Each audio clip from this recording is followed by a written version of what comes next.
The king had sworn he would never take a consort. It was not cruelty that drove this vow, nor arrogance, nor any disdain for partnership. It was protection. His father had screamed for 3 days as the magic that had connected him to Darian's mother tore itself from his soul, and when he finally died, he was a hollow shell, emptied of everything that had made him who he was. And he had made a vow that day. He would never bond with anyone. He would rule alone. He would never risk the breaking, would never put himself or another person through the horror he had witnessed. For 12 years he kept that vow. He took the throne at 18, was crowned Silent King, the title given to rulers who refused to bond, and he governed competently, but distantly. He did not encourage courtship. He made it clear to his advisers, his nobles, and his people that he had no intention of ever forming a bond, that he would remain alone, that he would pass the throne to a cousin when his time came. The kingdom accepted this, though not without concern, which tradition held was strengthened when its ruler was bonded. But Darian was firm, and after a few years, people stopped asking. The woman who would shatter his carefully constructed isolation arrived in the capital on a day of storms. Her name was Sera, and she was a physician from the outer provinces, summoned to the palace to treat an outbreak of plague that had struck the city. She was 30 years old, 7 years older than the king, and she had spent her life learning to heal people, learning to understand bodies and illnesses and the delicate balance between life and death. She had never been to the capital, had never expected to meet the king, had come only because people were dying, and she had skills that were needed. She was brought to the palace not to meet Darian, but to advise the royal physicians on treatment protocols. The plague was unusual, resistant to conventional treatments. She spent 3 weeks working in the plague wards, barely sleeping, treating patients and training other physicians in her methods. She did not think about the king. She had no reason to.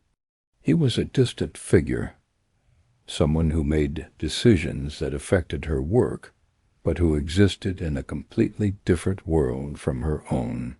But then the plague reached the palace itself. It could reach the king himself, and a king who died of plague would throw the kingdom into chaos. They needed Sera's expertise, not in the city's plague wards, but here, in the palace, treating the cases that could determine the kingdom's future. She was brought to the palace's medical wing and given authority over the treatment of anyone who showed symptoms, administering the herbal compounds that had proven effective in the provinces. And she saved them. All 5 of the infected recovered, and no one else in the palace fell ill. The king's chief adviser, grateful for her success, insisted that Sera meet the king before returning to the provinces. His Majesty should know who saved the palace, the adviser said. It will take only a moment. Sera did not want to meet the king. She was exhausted, covered in the stains of her work, and she had no interest in royal protocol or polite conversations with nobility. But refusing would have been rude, possibly even dangerous, so she agreed. She was brought to the throne room where King Darian sat on a chair of black stone and silver, surrounded by advisers, looking every bit the distant. The bond exploded into existence with a force that knocked them both backward. Sera gasped, her hand flying to her chest, as she felt something invade her consciousness, not painfully, but overwhelmingly, a presence that was distinctly not her own. Felt him trying to push the bond away, trying to break the connection that was forming against his will. But the bond did not care what he wanted. It cared only about compatibility, about the deep resonance between two souls that made them suitable partners. It had found that resonance between Darian and Sera, and it was weaving them together with an inevitability that neither could prevent. The throne room fell into chaos. Guards moved to protect the king, though they had no idea what to protect him from. Sera collapsed to her knees, overwhelmed by the flood of sensation, by the sudden awareness of another person's entire inner world pressing against her own. And Darian, who had spent 12 years building walls around himself, felt those walls crumble as the bond forced him open, forced him to feel Sera just as she felt him. He experienced her exhaustion from weeks of treating plague victims, her determination to save lives, her lack of interest in politics or power, her surprise and confusion at what was happening. And beneath all of it, he felt something that made his resistance falter. She had not chosen this either. The connection settled after what felt like hours, but was probably only minutes. Sera could breathe again, could think again, and though she remained acutely aware of the king's presence in her mind, a weight that had not been there before and now could not be removed. Darian sat rigid on his throne, his face carefully controlled, but through the bond Sera felt his panic, his rage, his sense of violation. His advisors were demanding explanations, asking what had happened, whether the king was injured. Darian raised a hand to silence them, and when he spoke, his voice was steady despite the turmoil Sera felt roiling beneath his calm exterior. "A bond has formed," he said quietly. "Between myself and this woman, it was not intended, it was not desired.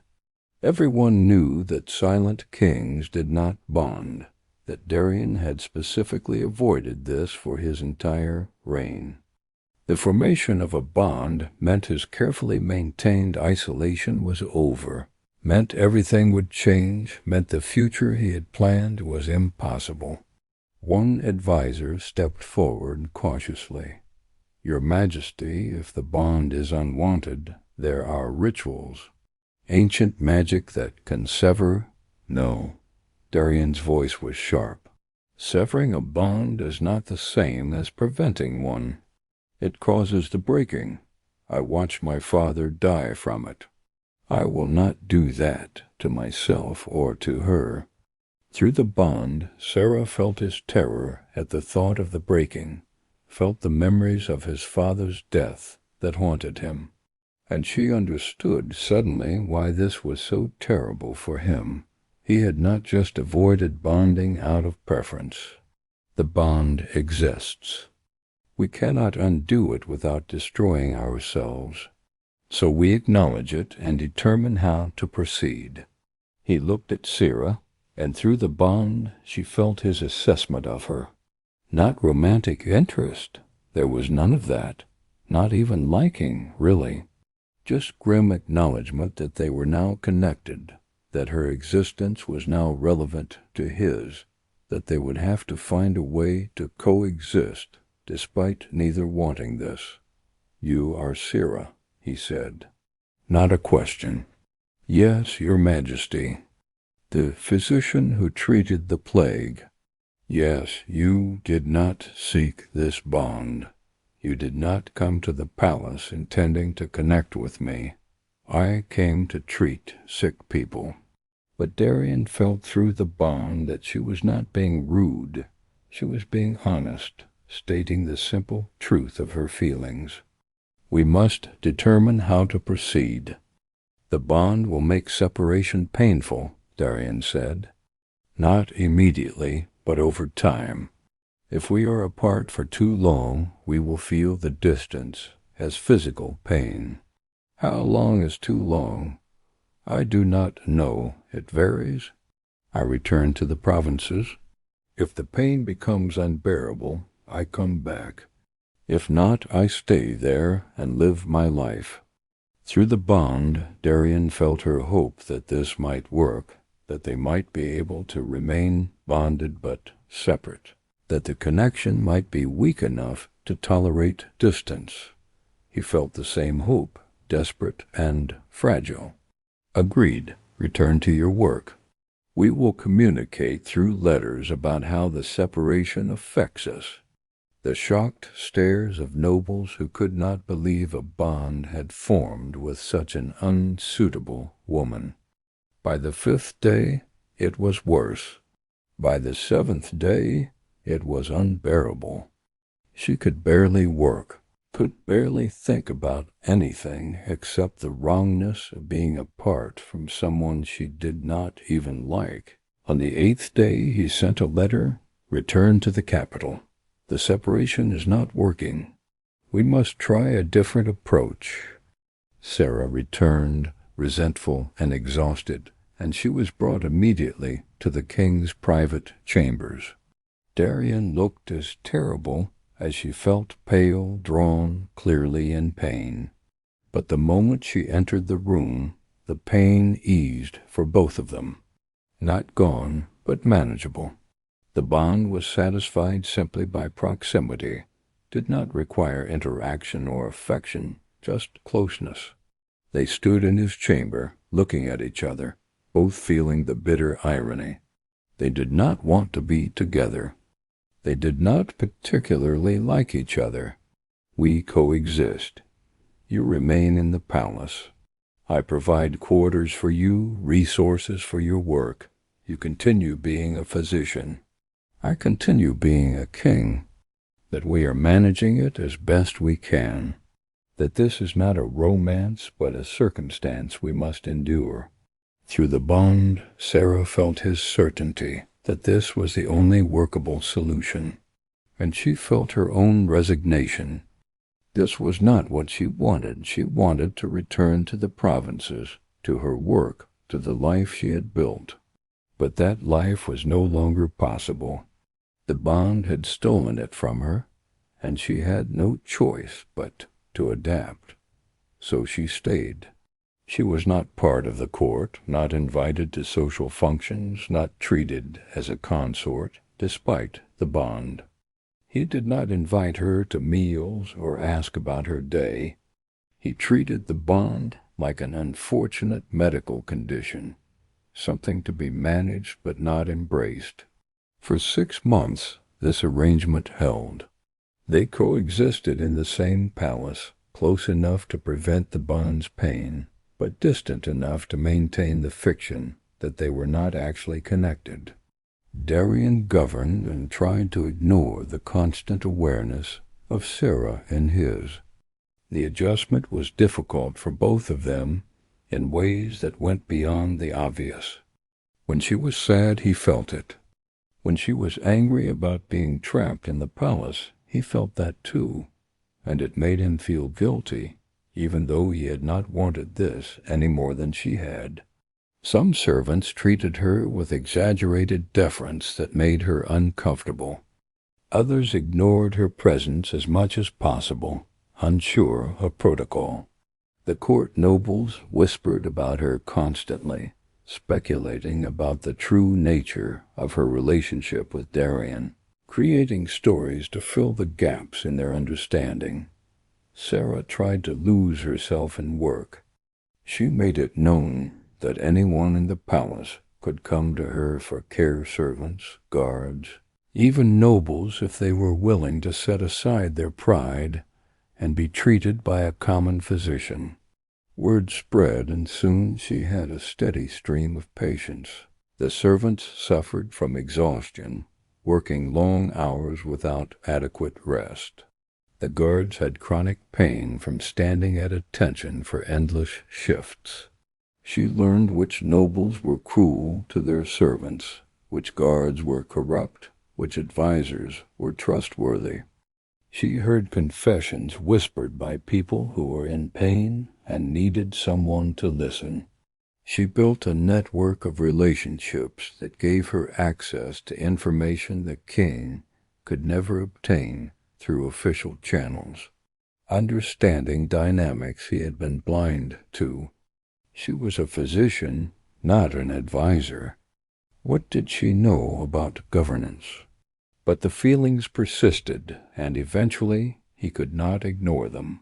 He began to investigate the things Sera's bond feelings suggested were wrong, and more often than not he discovered she was right. The guards were corrupt. The noble was cruel. The policies he thought were working were actually creating suffering he had not seen. It was humbling and frustrating. He had prided himself on being a good king, on making rational decisions based on evidence. But he realized he had been making decisions based on incomplete evidence, on reports that filtered reality through layers of bureaucracy and self-interest. Sera's direct contact with ordinary people gave her access to truth he had been missing. The first time he asked for her input directly was 6 months after the bond had formed. He waited until she finished bandaging the injury and the servant had left, and then he said without preamble, "The tax policy I am considering." "You think it is wrong? Why?" Sera looked at him, surprised. "You felt that through the bond?" "Yes. You had a reaction when I was reading the proposal, strong enough that I could not ignore it. The ones who are already struggling to buy food to heat their homes.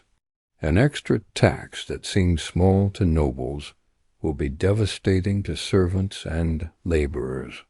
You will generate revenue, yes, but you will also push people into desperation, and desperate people make desperate choices. Crime will increase. Families will break apart. People will suffer in ways your council has not considered because they have never been poor.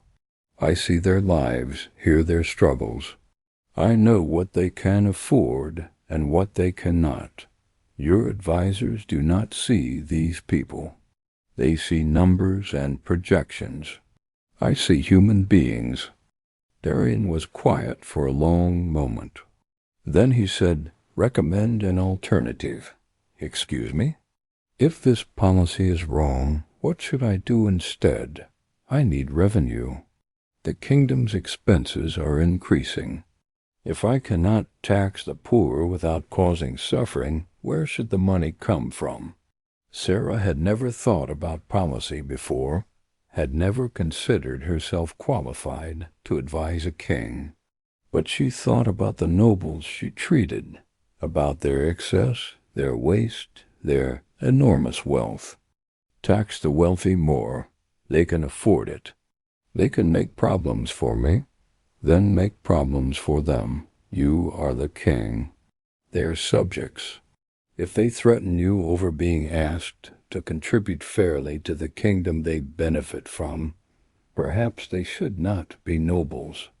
And he realized she was right. He had been so focused on maintaining stability, on avoiding conflict with powerful nobles. He revised the tax policy, shifting the burden to the wealthy. The nobles protested exactly as he had predicted, but he held firm, and eventually they accepted it because they had no choice. Revenue increased without pushing the poor into desperation. And Darian learned a lesson, that Sera's perspective, while different from his, was valuable precisely because it was different. From that point forward, he began consulting her regularly, but on matters that affected ordinary people, on policies that might seem reasonable from the throne, but would create suffering on the ground, he asked for her input, seeing that the king's decisions were more effective when informed by Sera's ground-level knowledge. Others resented her influence, believed she was overstepping her role, worried that a common physician had too much sway over the king's thinking. But Darian did not care about their resentment.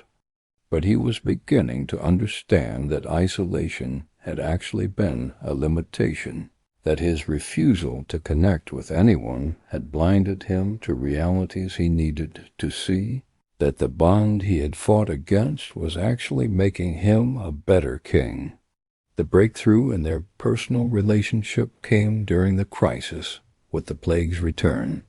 For weeks, Sera worked herself to exhaustion, treating an endless stream of patients, watching too many of them die despite her best efforts. Darian felt her suffering through the bond, felt her grief at every death, her frustration at her own limitations, her guilt that she could not save everyone. He tried to ignore it at first. Her pain was not his responsibility, but the bond made ignoring her impossible. Her anguish bled into his consciousness constantly, made it hard to focus on his own work, made him aware in ways he could not escape that she was breaking under the weight of what she carried. She was not crying dramatically. The tears were silent, almost unconscious, the kind of crying that came from being too exhausted to hold anything back.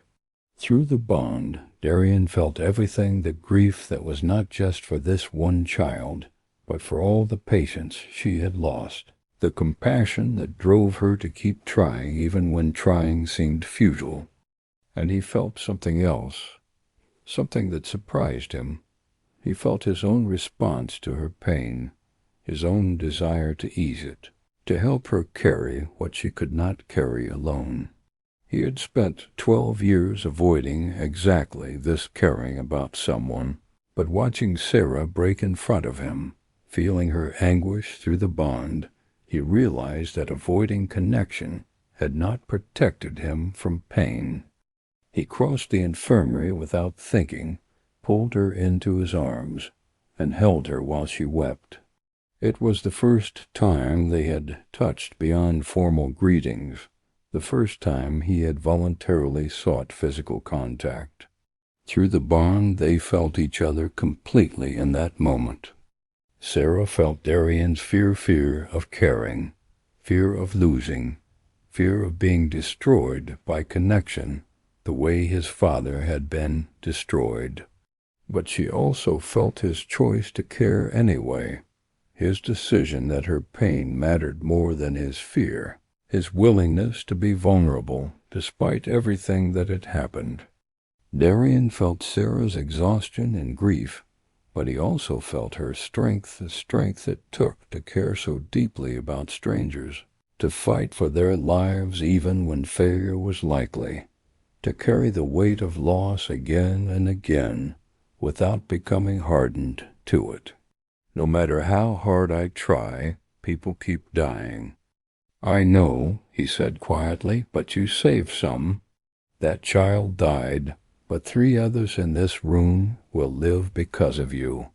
That matters. Does it? When I can still see all the ones I lost? But you save who you can, and that is enough. It has to be enough. Through the bond, she felt that he was not just talking about her work, and she understood in that moment that they were more alike than she had realized.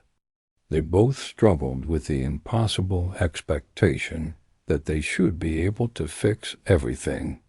They both knew the specific pain of caring deeply and failing anyway. But this choice to comfort, to support, to share grief, this was not the bond's doing. This was them, choosing to be kind to each other despite their circumstances, choosing to offer what they could, even though neither had asked for any of this. From that night forward, their relationship changed. They were not lovers. Physical intimacy felt wrong when the relationship had begun with violation of their autonomy. About learning medicine from her grandmother, who had been the village healer. She told him about the satisfaction of diagnosing an illness correctly, of seeing a patient recover because of her intervention, of the deep fulfillment that came from using her skills to reduce suffering, how he had begged for death, how his eyes had been empty even before he stopped breathing. He described making his vow never to bond, certain that he was protecting himself, believing that isolation was safety. "I thought I was being wise," he said one evening as they sat in his study, a fire burning low in the fireplace. "I thought I was learning from my father's mistake, choosing strength over vulnerability, but I was just afraid." "Your father's death was traumatic. He chose that knowingly, accepted the risk of the breaking, because what he gained was worth the eventual cost. I rejected all of that because I was afraid of the ending, but in doing so, I rejected the entire experience. And now? Now I am living what I swore I would never live. The bond is difficult, invasive sometimes, but it is also—" He paused, searching for words. "It makes things possible that would not be possible alone. Understanding, insight, the kind of partnership that makes both people stronger." Through the bond, Sera felt his growing acceptance, his shift from resentment to something approaching gratitude, and she felt her own shift mirroring his. But she was beginning to recognize that the life she had now, while different from what she had planned, was not lesser. It was just different. And in some ways it was more than she had ever imagined possible. Now she was shaping policy that affected an entire kingdom, implementing changes that would save thousands of lives. She had never wanted power, had never sought influence. I wish the bond had asked permission instead of forcing itself on us. We can only choose what we do with the connection we have. And what are we choosing? Darian looked at her, and through the bond, she felt his answer before he spoke it. We are choosing to make this meaningful, to use the connection to serve the kingdom rather than just endure it, to be partners even though we never chose partnership, to build something worthwhile from circumstances neither of us wanted. Sera nodded slowly. I can accept that. Not happily, not without resentment for how it began, but I can accept it. They worked together for years after that conversation, and their partnership deepened in ways neither had expected. That balanced compassion with practicality that served the kingdom better than either purely emotional or purely rational governance could have. The kingdom transformed under their partnership. Healthcare improved dramatically, as Sera's knowledge was implemented systematically, as resources were allocated to prevention rather than just treatment, created a network of healers who shared knowledge rather than hoarding it, established standards of care that reduced preventable deaths, benefiting not just nobles and wealthy merchants, but farmers and craftspeople and laborers. Justice became more nuanced as Sera helped Darian understand the context behind crimes. A thief who stole to feed hungry children was different from a thief who stole for profit, and the punishment should reflect that difference. The legal system began to account for these distinctions, and justice became more fair even as it remained firm.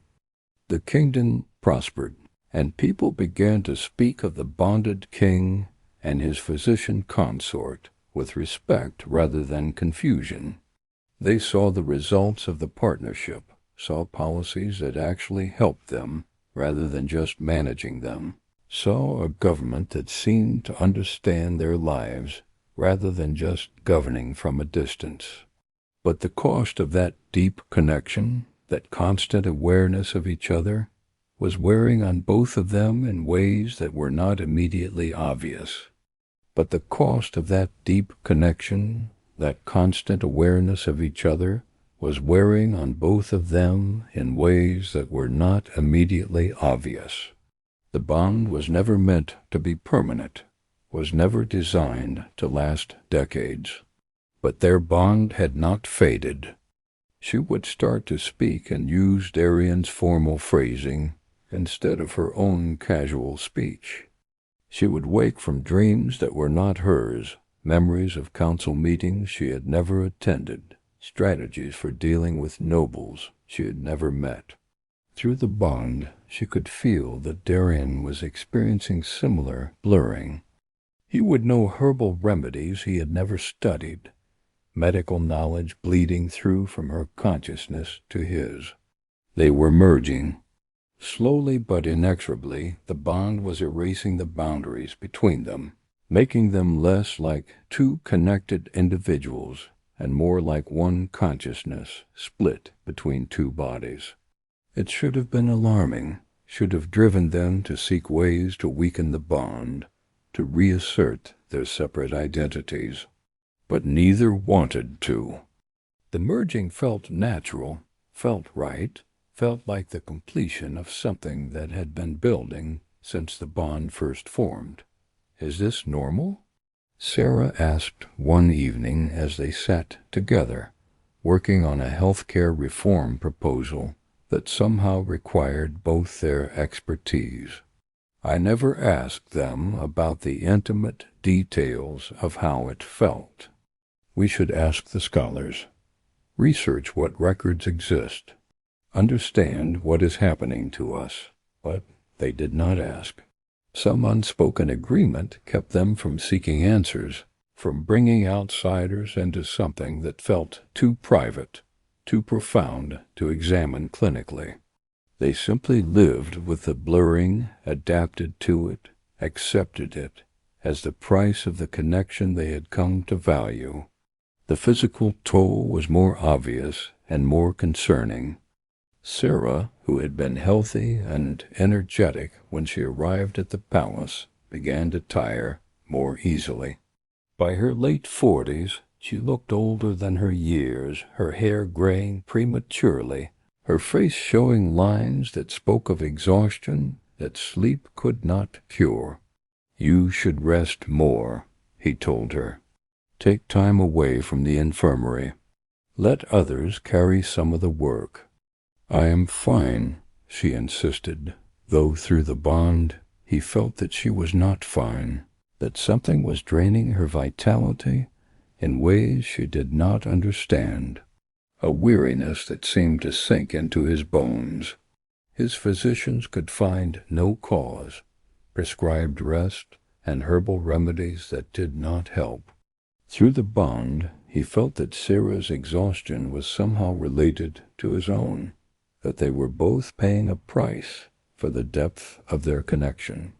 The realization came slowly, pieced together from fragments of old texts that Darian finally forced himself to research. Bonds were meant to be balanced, with both partners contributing equally to maintaining the connection. But their bond was not balanced. Through the bond he felt her acknowledgement, her awareness that she had known this for months but had not wanted to confront it. "Can we rebalance it? Can we rebalance it?" he asked. "Can I take on more of the burden so you are not carrying everything? I do not think it works that way. I cannot watch you exhaust yourself to maintain this connection. We do what we have always done. We adapt. We accept the cost and make it worthwhile." But accepting the cost became harder as the years passed. She still worked, still treated patients, still advised Darian on policy, but everything took more effort, required more will to push through the fatigue that weighed on her constantly. Drawing on her life force to maintain the connection they both relied on. They had difficult conversations during these years, conversations about whether the partnership had been worth the cost, whether they should have tried harder to resist the bond, whether they should try to sever it now before Sera was completely consumed. But they always came to the same conclusion that severing the bond would trigger the breaking, that the breaking would kill them both more surely and more painfully than the slow drain was killing Sera, that they had no good choices, only the choice to continue and make every remaining moment count. Do you regret it?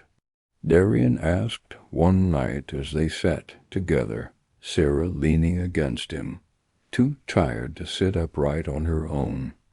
Do you regret that the bond formed, that we were forced together, that you gave up your old life for this? Through the bond, Sera shared her answer as feeling rather than words, a complex mix of emotions that included regret for what she had lost, anger at having her autonomy stolen, resentment at the cost she was paying. But beneath all of that, stronger than all of that, was satisfaction. She had lived a life that mattered, but she did not regret living it. That was what she gave him through the bond, not happiness with how it began, but contentment with what they had built despite everything. Darian held her, feeling his own complex response, slowly, inexorably consumed by the very connection that had made them partners. When she died, the bond would break, and he would experience what his father had experienced, would pay the price he had spent his adult life trying to avoid. But he did not regret it either. The 12 years before Sera had been safe but empty. The 23 years with her had been difficult but full. He had learned to care, to connect, to be vulnerable. He had become a better king and a better person. He had experienced partnership that had transformed both his rule and his understanding of what it meant to be human. The ending would be terrible, but the living had been worth it. When Sera died at 53, it happened quietly, her life force consumed by decades of channeling the bond. Darian felt it through their connection, felt her consciousness fading, felt the bond stretching as she slipped away from him, felt the moment it finally broke. The breaking was exactly as terrible as he had feared. It felt like his soul was being torn out through his chest, like every nerve in his body was on fire, like his mind was fragmenting into pieces that would never fit back together. He screamed as his father had screamed, howled with agony that had no physical source, but was more real than any physical pain could be. But unlike his father, he had Sera's final gift. Through the bond, in those last moments before it broke completely, she had prepared him.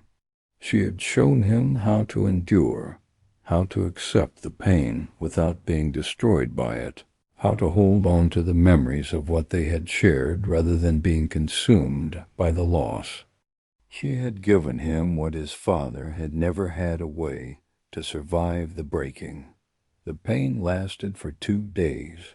2 days of agony that made him wish for death, that made him understand why his father had begged for release.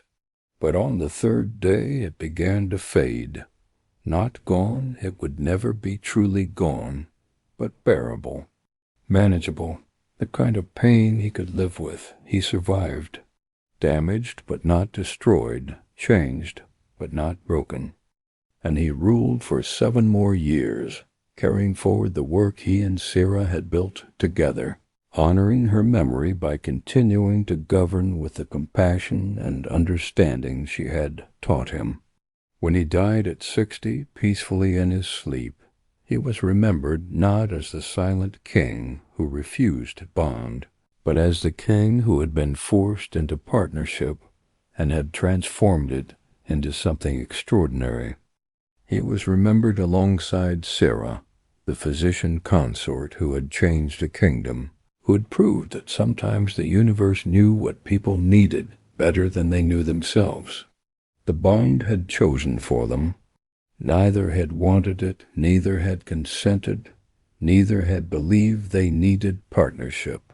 But the bond had been wiser than they were, had seen compatibility they could not see, had forced them together, knowing that what they would build was worth the cost.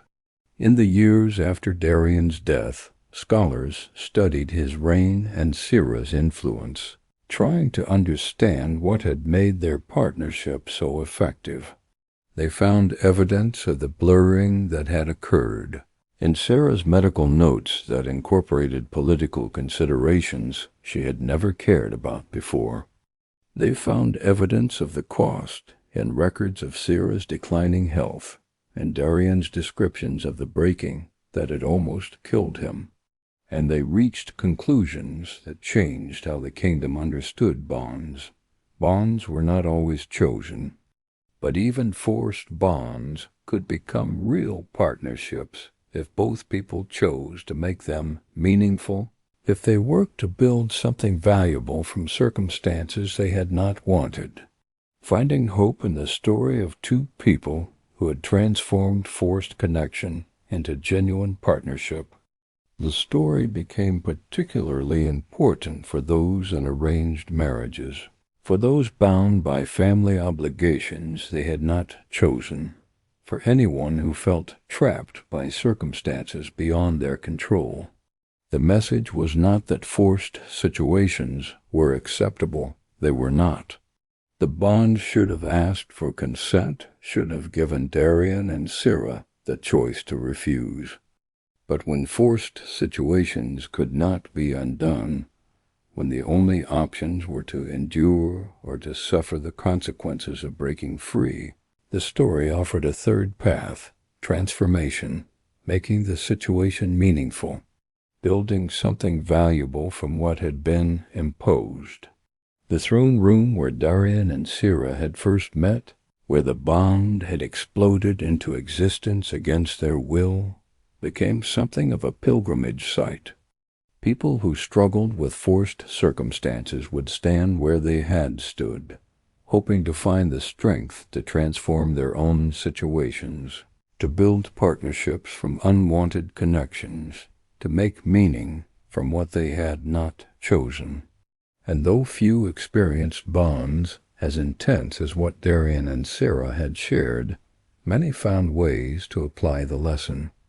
But every forced connection could become partnership if both people chose to honor it. And in being chosen and having autonomy stolen and connection forced, he learned what 12 years of isolation had never taught him, that being safe was not the same as being alive, that protection from pain also meant protection from growth, that the things we fear most are sometimes the things we need most desperately. The bond had not asked permission. It had not cared about consent or autonomy or the careful walls Darian had built. It had simply acted, forcing connection between two people who needed each other even though neither knew it. It had been violation and gift in equal measure, theft and blessing intertwined so completely that they could not be separated. And in the end, after 23 years of partnership that transformed a kingdom, after a death that came too soon and a breaking that nearly destroyed what remained, after pain and beauty and everything in between, in the end, both Darian and Sera had been grateful, but grateful for what they built despite everything, grateful for the connection that had changed them, grateful that the bond had been wiser than they were and had forced them toward something they never would have chosen, but desperately needed. The silent king never chose. The bond chose for him. And in being chosen and having autonomy stolen and connection forced, he learned what 12 years of isolation had never taught him, that being safe was not the same as being alive, that protection from pain also meant protection from growth, that the things we fear most are sometimes the things we need most desperately. The bond had not asked permission. It had not cared about consent or autonomy or the careful walls Darian had built. It had simply acted, forcing connection between two people who needed each other even though neither knew it. It had been violation and gift in equal measure, theft and blessing intertwined so completely that they could not be separated. And in the end, after 23 years of partnership that transformed a kingdom, after a death that came too soon and a breaking that nearly destroyed what remained, after pain and beauty and everything in between, in the end, both Darian and Sera had been grateful, but grateful for what they built despite everything, grateful for the connection that had changed them, grateful that the bond had been wiser than they were and had forced them toward. Years after both their deaths, the kingdom still remembered them, not as tragic figures or as victims of magic that cared nothing for consent, but as proof that even the worst beginnings could lead to meaningful endings if both people chose to make the forced circumstance worthwhile. But their story offered hope to those already trapped in unwanted situations, already bound by circumstances they had not chosen. It said, "You did not choose this, and that matters." The lack of choice was real harm, real violation, real theft of autonomy. But now that you are here, you can choose to transform forced circumstance into partnership. You can choose to build something valuable from what was stolen. You can choose to make meaning despite everything. The silent king never chose, but in the end he made choices that mattered more: the choice to accept what could not be changed, the choice to work with rather than against his unwanted partner, the choice to build something beautiful from circumstances both had resented. And those choices, made day after day for 23 years, transformed violation into partnership, theft into gift, forced connection into genuine bond. When Sera died at 53 from an illness even her considerable skill could not cure, Darian felt it coming through the bond, felt her life fading, felt her preparing to let go. He sat beside her bed, holding her hand, feeling through their connection everything she felt. "I never wanted this," she said, her voice barely a whisper. "I resented the bond for years, but I'm glad it happened. I'm glad I knew you. I'm glad we built something despite everything." Through the bond, Darian felt her truth, felt that she meant every word, and he felt his own truth in response, that he had spent 12 years in isolation, had believed he was protecting himself but had only been half alive. The bond had forced him to live fully, to connect, to care. It had given him Sera, who had changed him, who had made him better, who had shown him that vulnerability was not weakness but strength. "I never wanted this either," he said. "But you were right. I'm glad it happened." She smiled, squeezed his hand weakly, and through the bond she showed him her last gift. She was not afraid. She had lived well, had saved countless lives, had partnered with a king to transform a kingdom.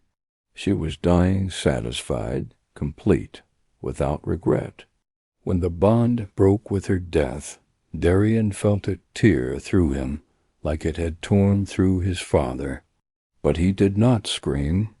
He had spent 23 years connected to Sera, had learned through her how to bear pain with dignity, how to accept loss without being destroyed by it. The breaking hurt more than anything he had ever experienced, but he survived it, curled around the place where the bond had been, holding on to the memories of what they had shared. He ruled for 7 more years after her death, and he ruled well, carrying forward the changes they had made together. When he died at 60, he was remembered not as the silent king who had refused a bond, but as the king who had been chosen by the bond despite his resistance, who had transformed unwanted connection into partnership that saved thousands of lives. The bond had chosen for him. He had never wanted it, had fought against it, had resented it for years. But the bond had been wiser than he was, had seen what he needed, even when he could not see it himself. It had given him Sera, and through her, it had given him everything he had been denying himself: connection, understanding, the ability to care without being destroyed by caring. The silent king never chose. The bond chose for him. And in choosing, it saved him from the isolation he had mistaken for safety, from the half-life he had mistaken for protection.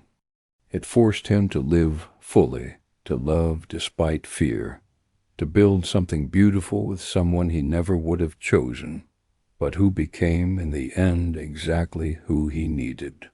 This has been a story of unwanted bonds and chosen partnerships, of connections forced and love earned, of two people who learned that sometimes the universe knows what we need better than we do. If this tale moved you, if you understood the fear of vulnerability, or the surprise of finding value in what was forced upon you, I invite you to share your thoughts below. Can forced connection become real partnership? Is it possible to love someone you never chose? How do we accept what we cannot change and make it meaningful? Your reflections give these stories meaning, and I would be honored to hear them. If you enjoyed this journey into the world of the silent bond, please consider liking this video and subscribing to the channel, so you may return when the next story is told, when another bond forms and when choice perhaps yields to destiny once more.